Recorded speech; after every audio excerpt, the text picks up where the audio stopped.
최근 공시지가 현실화란 명목으로 공시지가가 대폭 오르는 바람에 이를 바탕으로 한 재산세, 종부세 등 세금도 줄줄이 올랐습니다. 예로부터 호랑이보다 무섭다는 세금에 관해서는 많은 이야기들이 있는데 오늘 시방 한자야 놀자에서 알아볼 사자성어, 가렴주구도 그중 하나입니다. 매울가, 거둘염, 벨주, 구할구로 이루어진 이 단어는 가혹하게 세금을 거두거나 백성들의 재물을 억지로 빼앗음을 나타내는 단어입니다. 이 사자성어의 유래를 살펴보면 유교 경전인 예기 당궁편에 나온 구절로 춘추시대 말 공자의 고국 노나라 조정의 실세였던 대부 개손자의 가혹한 정치를 비판하는 말입니다. 공자가 제자들과 태산 인근 동네를 넘어가다가 세 개의 무덤 앞에 슬피 울며 곡을 하고 있는 한 여인을 발견하였습니다. 여자아이 둘은 없고 남자아이 셋을 데리고 울고 있는 여인에게 제자인 자로로 하여금 그 이유를 물어보게 했더니 여인이 말하기를 탐관 오리들의 수탈을 참지 못하고 이쪽 태산으로 거처를 옮겼으나 시아버님께서 몇 년 전 호환을 당하시더니 몇 달 전에는 남편 역시 호환을 당했으며 며칠 전에는 13살 난 첫째 아들이 나무를 하러 나서다 아들마저 호랑이에게 물려 죽었습니다. 자로가 스승에게 자초지종을 이야기하자 공자가 그런 험한 일을 당했는데도 이사를 하지 않는 이유를 물어보니 그 여인이 답하기를 이곳에는 가혹한 정치, 즉 가렴주구가 없기 때문입니다 라고 답했다 합니다. 공자가 이를 듣고 제자들에게 말하기를 잘 알았느냐? 이렇듯 가혹한 정치는 호랑이보다 무서운 것이니라 라고 말했다 합니까? 우리나라 전래동화 중에도 자지러지게 울어대는 아이에게 호랑이 온다고 울러도 그치지 않더만은 꽃감 준다고 하자 뚝 그치는 것을 보고 숨어서 사람을 잡아물랐고 호시탐탐 기회를 엿보던 호랑이가 자신보다 더 무서운 꽃감이란 게 있나 보다 라며 도망을 간다는 이야기가 있지에. 세금은 인류가 생기면서 생겼다고 할 만큼 오랜 역사를 가지고 있는데 기원전 4,000년 전 메소포타미아 점토판에 나올 정도로 오래되었습니다.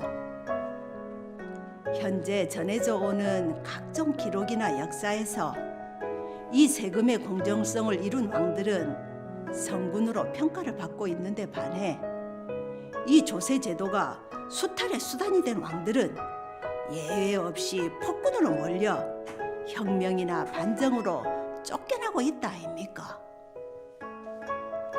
여기에서 우리나라 세금의 역사를 한번 더듬어 볼까 예. 조선시대 때 가장 원성을 산 세금으로는 지금의 주민세를 할 수 있는 인두세를 들 수가 있습니다. 남자에게 부여되는 이 세는 주로 병역과 노역에 관한 세로 이를 면제받기 위해가 공식적으로 두당 몇 필씩 군포를 냈는데에 이것이 점점 도가 지나쳐 갓난 아이에게도 부과하는 황구포가 있었는가 하면 죽은 이에게도 백골포라 하여 강제로 징수하는 어이없는 수탈을 했습니다. 이로 인해 못 사는 집에서 남자아이를 낳으면 동곡하며 버리거나 죽이기까지 했다 카이 슬픈 일이 아닐 수 없습니다. 우리 역사에서 조선 후기 헌종 철종 시기에 이르게 되면 수탈이 너무 극심해가 전국적인 밀란의 도화선이 되었는데 그 내용을 보면 다음과 같은 기상천외한 세금이 나옵니다. 쌀, 보리 등 곡식으로 세금을 내는 세미에 수송 도중 없어지는 양을 보충한다는 뜻의 가승미, 쥐나 새가 먹어 줄어들 것을 대비한 곡상미, 창고로 운반할 때 두 사람 인부에게 줄 몫이라는 이가미가 있었고요. 당당 세무관리에게 주는 공식적 뇌물인 인정미, 세무 업무에 드는 종이값이라는 뜻의 작지미, 또 말질할 때 떨어져 나갈 분량을 감안한 낭미, 그리고 배로 운송할 때 백사공에게 주는 인정이라는 뜻의 부가미, 고을 군수 현감에게 상납한다는 뜻의 지게미, 신이 미임하는 사또에게 뇌물로 주는 쇠마미, 세미 담당 관료의 급료를 보조해준다는 뜻의 명목의 결복미까지 헤아릴 수 없을 정도의 많은 명목으로 수탈을 개딱합니다.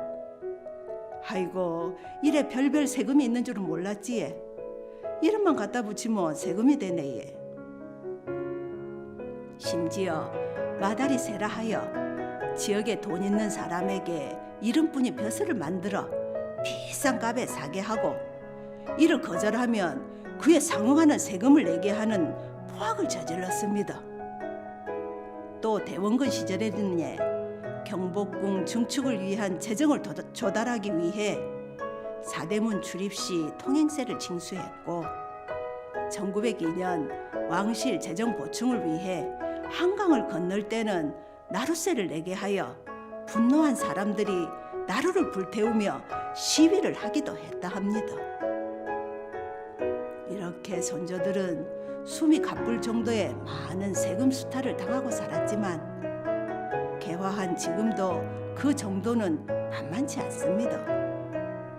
옛날같이 어이없는 세금은 아니지만 지금의 우리나라 조세 종류를 보면 소득세, 증여세, 부가가치세 등 국세 14종과 취득세, 등록세, 주민세 등 지방세 16종 등 총 30여 가지의 세금을 내고 있으며, 적십자 회비처럼 반강제적 모금인 준조세를 포함하면 종류는 훨씬 많아집니다. 사실 우리는 지금도 알게 모르게 세금을 내고 살고 있습니다. 먹을 거 하나를 사도 차를 타도 지불하는 모든 곳에 세금이 붙어 있습니다. 물론 그 세금으로 학생들이 의무 교육을 받고 출산을 하면 육아 수당도 받고 의료 지원이며 노후 혜택 등 많은 혜택을 받고 살고 있지만, 어쨌든 우리가 내는 세금으로 대한민국이 굴러가고 있는 것은 사실입니다. 이렇게 잘 사는 사람은 많이, 못 사는 사람은 적게 내지만 모두가 세금을 내고 있는데 어떤 세금이든 내는 사람의 피와 땀으로 이루어졌다는 데는 다름이 없습니다.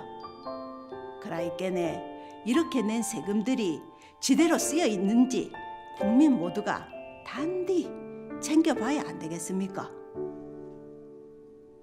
국민적 합의 없이 벌이는 대규모 공사나 포퓰리즘으로 천문학적인 돈을 쏟아붓는 일이나 각종 군납 비리로 세금이 줄줄 새고 있는 것도 막아야 되고, 재정 자립도가 바닥을 치고 있는 자치단체의 불필요한 대규모 청사 건립, 부산 김해 경전철이나 거가대교같이 통행량 예측 실패로 인한 세금 낭비, 단체장들이 자신의 인지도를 높이기 위해 비싼 예산을 들이며 벌이는 정체불명의 축제들도 마찬가지입니다. 또 연말만 되면 내년 예산 확보를 위해 자녀 예산을 쓰기 위한 멀쩡한 도래를 파헤치는 공사를 강행하는 모습을 보고 있자면 분노가 치밀어 오를 때가 많지요. 세상을 살아가는데 있을 수밖에 없는 세금이지만 적절함을 넘어선다면 이는 곧 수탈이 되고 국민의 원성을 사게 됩니다. 세금은 동서고금을 막론하고 사람들의 가장 중요한 관심사입니다. 구미 선진국들은 과도한 세금을 피해 해외로 빠져나가려는 사람들로 인해 골머리를 앓고 있다고 합니다. 복지의 증가로 인해 세금이 무거워질 때 그 부담을 떠안게 되는 것은 그 복지의 혜택을 받는 사람 들일 수도 있다는 사실이 아이러니합니다.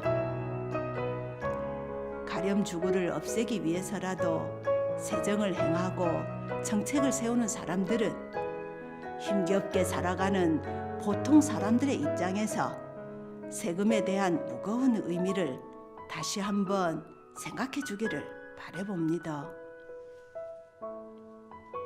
시방 한자야 놀자. 오늘은 세금과 관련된 사자성어 가렴주구에 대해 알아보았습니다.